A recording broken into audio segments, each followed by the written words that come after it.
3600 Ford લઈને આપણે આવી ગયા છીએ. કઈ રીતનું મોડિફાઈ કર્યું છે પાવર સ્ટીયરિંગ બતાવું. આ છે આપણું સ્ટીયરિંગ. આખું નવું આવે. ઠેર નીચેથી પાવર સ્ટીયરિંગ લગી આપણે બધું નવું જ આવે. એ આપણે ચાન્સ કરવાનું રહે. બીજા નંબરમાં આપણે ઓઇલ પંપે જાય નળી છે, ઓઇલ પ્રેશરની. આ એ નળી છે, એ એક નવી નાખવાની આવે છે. અને આપણે પિંડલ ઠેઠ લગી આવે છે. અંદર આપણો પગ છે, જોઈ જોવામાં બતાવે છે. આ આપણો પગ છે. આ છે આપણી પિંડલ, એ પણ નવી નખાવાની રહે. પછી આ આપણો ફ્રંટ છે, એ પણ નવો નખાવાનો રહે છે. પછી આ છે આપણે ટાયરના આગલા ફ્રન્ટના વ્હીલ, એની રિંગો આવે છે, એ આપણે નવી નાખવાની રહે છે. અને જે બોલ છે એ પણ નવા નાખવાના રહે છે. એટલે આ રીતનું. પછી આને અમે ચૂલો કહીએ છીએ, એ ચૂલો આખો નવો નાખવાનો રહે છે. પાવર સ્ટીયરિંગ કરી એટલે એ બધી વસ્તુ નવી નાખવાની રહે છે. તો જો હું તમને નળી બતાવું. આ આપણી નળી છે, બે બાજુની છે પંપની. પછી આ છે આપણે ઓઇલ પંપ, એમાંથી આપણે એક નળી ટાંકીમાં જાય છે, આ ઓઇલ લેવા માટે. પછી આ છે આપણે સ્ટીયરિંગની મોટર, 4 નળી આવે છે એમાં. સ્ટીયરિંગની મોટર આવે છે એમાં. અને આ બધી એની નળી છે, એમાં લબ્બરની નળી પણ આવે છે. તો આપણું સ્ટીયરિંગ લોક છે, એટલે એટલું જ ફરે, વધારે ન ફરે, લોક થઈ ગયું હોય. આ રીતનું આપણે કંઈક મોડિફાઈ કર્યું છે. ચાલો તો હવે તમને હું ઓઇલની ટાંકી બતાવું આપણે કઈ જગ્યાએ ફિટ કરી છે. ચાલો આપણે બોનેટ ખોલી લઈએ. અહીંયા છે આપણી ઓઇલની ટાંકી.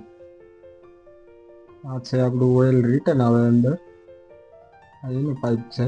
અને જે ઓઇલ લેવા માટેનો પાઇપ છે એની અંદરની સાઈડ આવે છે, એ પણ હું બતાવું છું. આ જોઈ જુઓ તો આ નળી છે, એ પંપ ઓઇલ ખેંચે એના માટેની નળી છે. આપણી ટાંકી અહીંયા ફિટ કરેલી છે. જો હું કન્ડિશન બતાવું છું આપણા ટ્રેક્ટરનું. આગળનો ફ્રન્ટ પણ નવો નાખવાનો આવે છે. બે બાજુની પિંડલું નવી નાખવાની આવે છે. બે બાજુની રીંગું નવી નાખવાની આવે છે. આગળનું ગાર્ડ પણ આપણે નવું નાખેલું છે. આનું જે જૂનું ગાર્ડ આવે આમાં ફિટ ન થાય, નવું ગાર્ડ જ લેવું પડે, એટલે આ બનાવડાવવું પડે.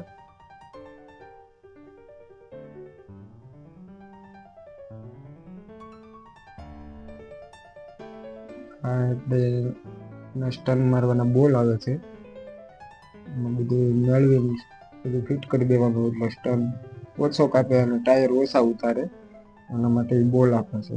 ચાલો પહેલી સાઈડ બતાવું. બે સાઈડ એ રીતના બોલ આવે છે. ગ્રીસ કરવાની માખી પણ એમાં આવે છે, એ પણ બતાવું છું. બે બાજુ બોલ છે, પછી આપણી ગ્રીસ કરવાની માખી છે. અને આપણો ઓઇલનો પંપ છે. તમને જે બે બાજુ ઓઇલના પંપ છે ને, બે બાજુ પંપ આપણો ઓઇલનો બે બાજુ કામ કરે છે. એક બાજુ કામ કરે ને એક બાજુ ફર્યો હોય, એ રીતનો આપણો પંપ નથી. બે બાજુ પંપ કામ કરે છે, બે વ્હીલે. કેવું લાગ્યું છે થોડાક વિડીયોમાં કહેજો, માહિતી આપી એ બદલે. ખર્ચો તો આમાં 50-60 હજાર રૂપિયાનો થાય એમ છે. આપણે જે ટાઈમિંગ ડીશ આવે ને એ પણ બદલાવી પડે છે ઓઇલ પંપ ફિટ કરવા માટે.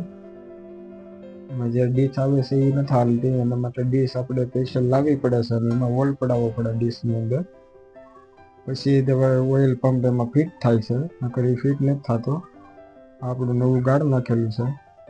આગળની જાળી પણ નવી નાખેલી છે.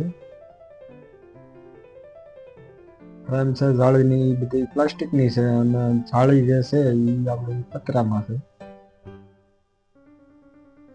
આગલા ટાયરે આપણે નવા નાખેલા છે. કેવા લાગે છે જરા કમેન્ટ કરજો. વિડીયો ગમ્યો હોય તો લાઈક કરજો, શેર કરજો અને સબસ્ક્રાઈબ કરજો.